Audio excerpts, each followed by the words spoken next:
Okay, finally, my name is Karen, and I am going to present my final project for the course, which is a magazine. First, the title of the magazine is Explore the Historical Development of English. It has a close relationship respect to the contents and the purposes of the course. It also shows my personal vision about history, um, since I believe history is a tool we have not only to go back in time, but to get to know why cultures are what we know today. I perceive history as a journey because of chronology, but obviously because of the facts that help us to comprehend reality or modern reality. Um, at the moment I designed this magazine, I I tried not only to create academic content, but to include uh, an interactive way to call the attention, to call the reader's attention. That is why the idea is that the reader imagines this magazine as a, as a historical journey through language, and language considered as a vicissitude. You may ask about the relation between the cover and the title. Well, this picture was taken by me in Denmark. I had the opportunity to visit Copenhagen, and Copenhagen, which is the capital city, is full of bicycles. Uh, and what you do when you ride a bicycle is basically to to to observe, but not in detail. Maybe to have an overview about the the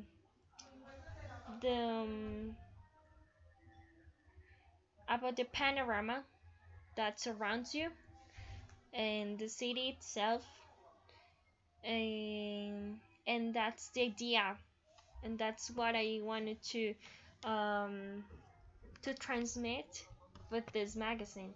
That maybe you imagine that you are about to start the journey, and to get a broad introduction about English history. So let's start. So here you can see the cover.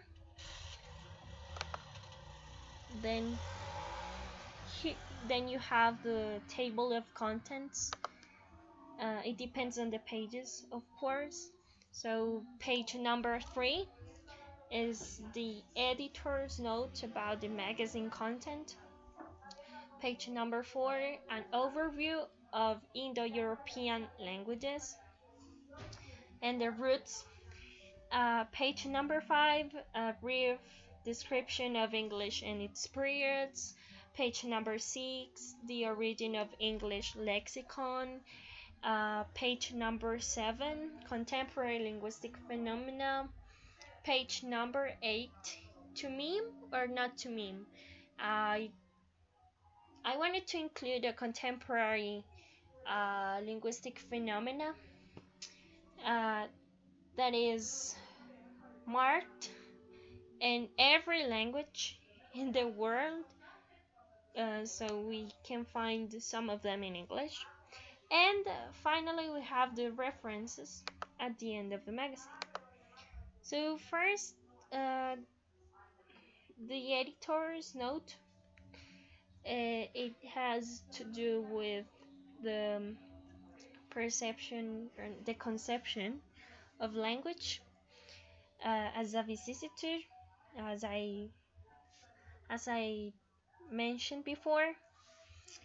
And let's say the historical facts we have today, or we know today, about language are based on evidences, but also on speculations. So that's why we have a linguistic fragmentation. Basically, English is the product of linguistic fragmentation because of temporality and the predominance of uh, cultures, the confluence of cultures, and therefore the political, cultural, and linguistic aspects in a specific territory that evolved through time, and then they divided into dialects, they converged and evolved, and then um, they provoked the emergence of an independent language. That is basically what I mentioned, or what I talk about in this section of the magazine. So then we have the next page. Well, there is an important characteristic about my magazine, and is that I didn't write academic articles. I decided to make it more schematic, but I wrote an article which is about the contemporary phenomena. So here we have, in this page we have language, where your existence begins. Why? Because we use language to transmit or to express our thoughts and our ideas. That is basically the reason why we exist, because of language. So here we have Indo-European language, which is the one of the most remarkable families, linguistic families. So we have the Italic, that comprises Romanian, Spanish, Italian, and French. These languages come from Latin. Then we have Germanic, and that's English derives from Germanic. So we have Danish, Swedish, and those languages people speak in the northwest of Europe, in Denmark, in Sweden, in Finland, etc. We have Slavic, Bulgarian, Russian, Polish, Czech, which sounds pretty weird, by the way, Baltic, Old Prussian, Lithuanian, Iranian, Indic, Greek, Armenian, Anatolian, and Celtic. And I found here a quote that I found interesting. It says, "We invent the world through language. The world occurs through language." I found it interesting because it basically says, or acknowledges, the linguistic structure of language, of the word, I'm sorry, which is language. I mean, language is the essence of our existence. And the other, it's curious because that's a way, or that's a name people use on internet to make the quotes, or to publish the quotes in an anonymous way. So they are anonymous. That make them that makes them anonymous. But Pancoast is a lung tumor caused by smoking and other things. So, and mal is a Spanish word that means bad, and so that's why it's very curious why they use mal Pancoast to express or to make public a quote. Okay, here we have the first infographic uh, that has a specific information about English. The title is a brief description of English and its periods. So I divided it into stages. So English history has 3 stages: Old English, Middle English, Modern English.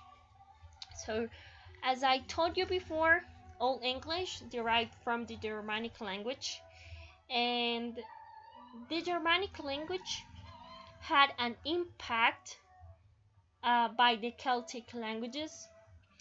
Um, the Celts were um, previous a previous population of the island, and they had Latin vestiges because of the Roman Empire and its predominance in the past.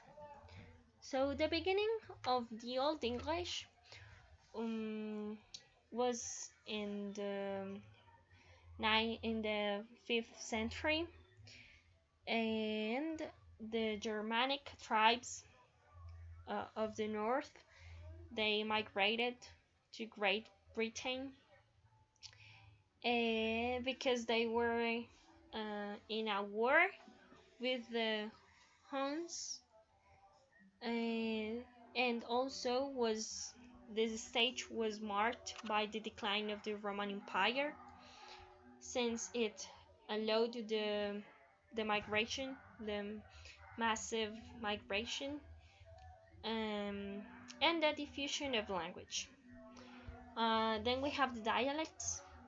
The dialects were produced by the settlement of the main invading tribes, the Jutes, the Saxons, and the Angles, and it caused a great diversity of dialects, and then they divided, they extended, they moved.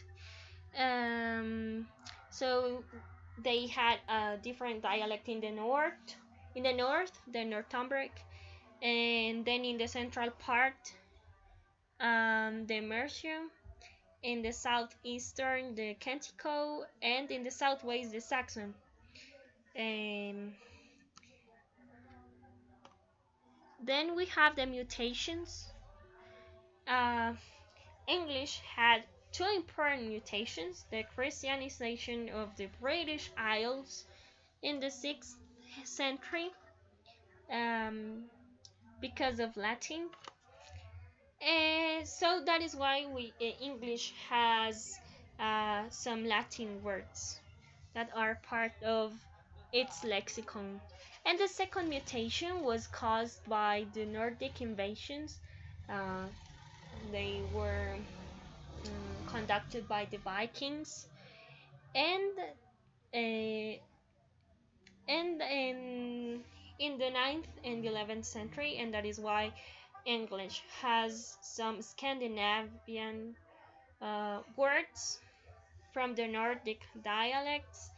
For example, egg, sky, give, get, etc. Then we have the Normans, and that's the beginning of the Middle English. It was characterized by the invasion of Normans, which means the land of the north. They were from They were located in France. It happened in the 11th century, so this implied the French political and cultural domination. The effects of this invasion was the division of the language into dialects again, and the predomination of French. So English was underestimated because the official language was French, so it was marginalized. So it happened. Uh, mm, it happened for 4 centuries. Um, it also facilitated or caused the insertion of French words into English. Uh, they are mostly related to administration, to the administration. So we have words like government, aristocracy, parliament,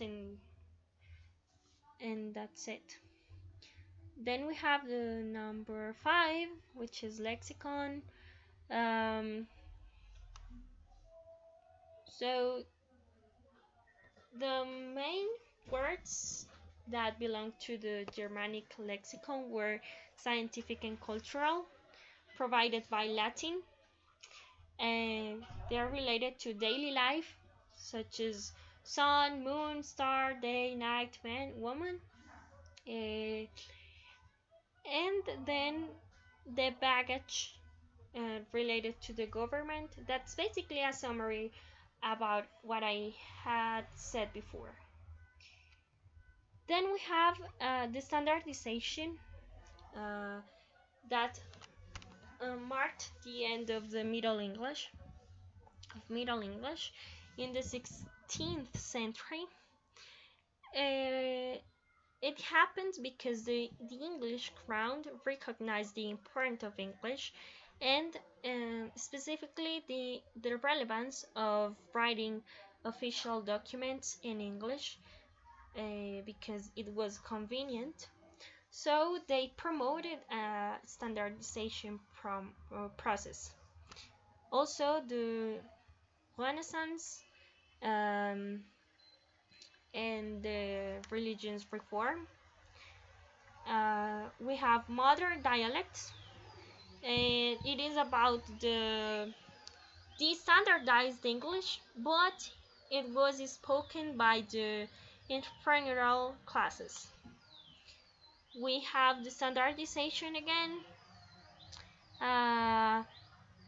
and there are some others that laid the foundations for modern English lexicography. So we have Murray and Samuel Johnson, and we have the last um, aspect of the infographic, English Academy. Many writers and intellectuals try to create an academy. The Italian, the French, and the Spanish had done it, but it didn't prosper.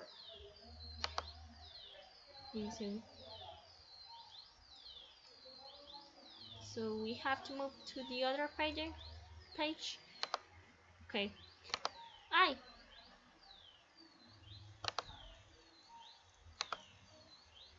Okay. So here we have another infographic about English lexicon. It shows the origin of some words derived from Latin.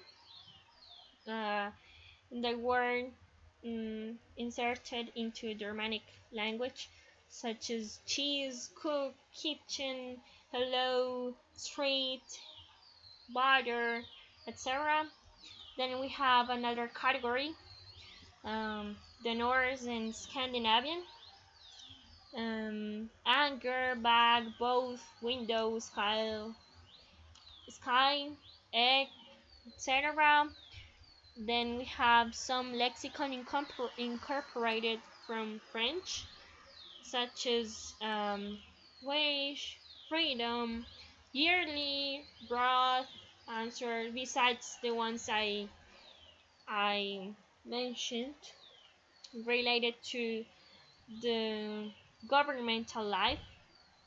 And then some words that remains from Old English. There are still 4,500 words approximately in English that remains from Old English. Some of them are child, fight, love, live. Here we move on to the academic article. Um, I decided to include this contemporary linguistic phenomena because I think we have social networks, right? So we are acquainted to this phenomena that is very common on social media, and it allows people to create content on internet about any topic. So I decided to include some memes about English history. This is pretty understandable because of the influence of Nordic countries. And here, for example, in the first meme, we can observe that it's uh, the elephant and the penguin. The mix of those animals is Middle English because of the influence of French, and it's a mix between Old English and Old French. Um, and then we have the third meme that is, you dog, I heard you like French, so I put French in your English so you can French while you English. It makes a reference to, or it refers to the invasion of the Normans. That's really funny. Then we have the last meme of this page. So it says present day English. It's a comparison, right? Then there is a picture of modern English, Middle English, and then Old English, and it's like your mind explodes. Okay, that's another way to materialize language, I would say. It's another way to express ideas, and it involves a specific context. It depends on social, cultural, political conditions. But people can create a meme based on a concrete event, and that englobes subjectivity and intersubjectivity. That's the interesting characteristic of the meme. And that's a component that facilitates communication as well, and it simplifies those aspects of daily life.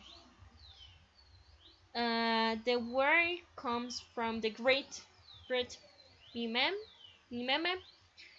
and it refers to everything that is imitated. Here you find a theoretical framework, a general theoretical framework about memes. And here I found another meme in relation to the Shakespearean age. Well, the main idea, the beginning of Hamlet, to be or not to be, but in this case is to meme or not to meme. That is why it is very important to have a prior background about history to understand this meme, for example. So it says that is a question. Then there is the end of the of memes as a linguistic resource, and I remarked um, an important quote that I wrote about memes, and it's that memes play with language and shape a new communicative reality. That's uh, that's what memes provide in terms of uh, linguistics. That is page 8. Here I included the references in the infographics. There is the corresponding reference where I took the information from, and then I have this picture that says your journey has ended, and the car is antique. I took this picture in Prague, and so that's how the journey ends. I really expect you take a deep look to the magazine, and that was my work. It was quite hard, but I really enjoyed to make this because it helped me to appropriate from the from the information we learned during the course, despite um, now it's virtual, and I'm really sorry because I took more time than expected. I really appreciate your comprehension. Thank you very much.